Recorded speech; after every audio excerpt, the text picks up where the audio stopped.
নওগাঁ জেলা পত্নীতলা রসকানাই গ্রামের তরুণদের উদ্যোগে বজ্রপাত থেকে রক্ষাকারী অসংখ্য তাল গাছ রাস্তার দুই ধারে রোপণ করেছে তরুণরা।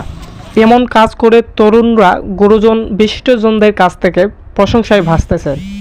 আমরা সবাই তাল গাছ লাগাচ্ছি।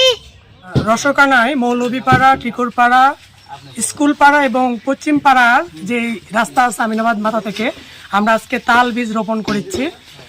সবাই দোয়া করবেন এই তাল বীজ যেন মানুষের সেবায় আসতে পারে। আর তাল বীজের যে গাছগুলো হবে সেগুলো সবাইকে আমরা চাচ্ছি যে সংরক্ষণ যেন করা হয় নিজ নিজ উদ্যোগে। আমরা লাগাইছি, কিন্তু এটা যদি সংরক্ষণ না করা হয় এটা নষ্ট হয়ে যাবে। ইউনিয়নের ভারপ্রাপ্ত চেয়ারম্যান সহ এবং সাবেক এই ওয়ার্ডের মেম্বার সহ অন্যান্য স্বেচ্ছাসেবকগণ অত্যন্ত গর্বিত সহিত বলতে চাই যে রাস্তায় গাছ রোপণ করে গাছ থেকে যে ফলগুলো আসবে রাস্তার মুখী মানুষ যারা চলাফেরা করবে সকল জনসাধারণের জন্য এটা উন্মুক্ত আমরা আশা করছি। আমিনাবাদ হইতে রসকানাই পর্যন্ত যে রাস্তাটি 1 কিলো পাকাকরণ হয়েছে, সেই রাস্তার 1 টন পাকাকরণ দুই সাইডে তাল গাছ রোপণ করা হয়েছে। এই যুব সমাজের উদ্যোগে আমি আশা করি এই যুব সমাজ ভালো কাজের জন্য কাজ করতেছে। আমার পক্ষ থেকে তাদেরকে আমি ধন্যবাদ জানাই। রসকানাই যুবক তরুণদের উদ্যোগে আমিনাবাদ হইতে রসকানাই পশ্চিম পাড়া পাকা রাস্তার দুই পাশে যুবকের উদ্যোগে তারা তাল গাছ রোপণ করলো। তাদের এই রোপণকৃত গাছ এবং তাদের এই একত্রিত সমষ্টিগত উদ্যোগের জন্য আমি সবাইকে ধন্যবাদ জানাচ্ছি।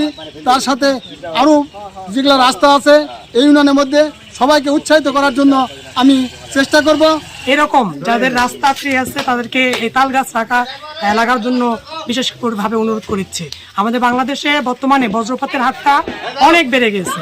এই কারণে মানুষগুলো বজ্রপাত আমাদের সাধারণত এই যে তাল গাছ রোপণ করা হলে বজ্রপাতের যেই বিদ্যুৎটা আসে এটা টেনে শোষণ করে নেয়, যার কারণে আমরা মানুষটা বেঁচে যাই।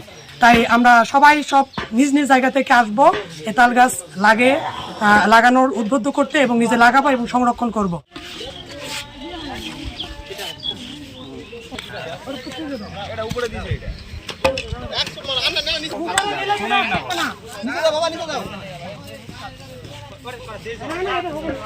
পাবো না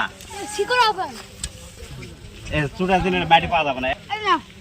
হ্যাঁ বাড়ি না বাবার বিয়া হবে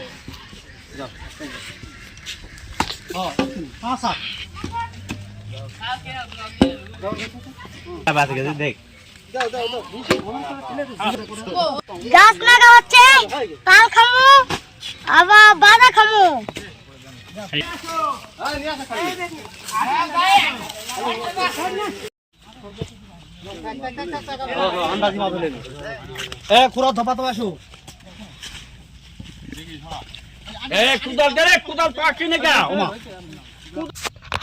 সকলে খাবে, সব জনগণ খাবে, পশু পাখি সবাই খাবে, তোমরাও খাবে।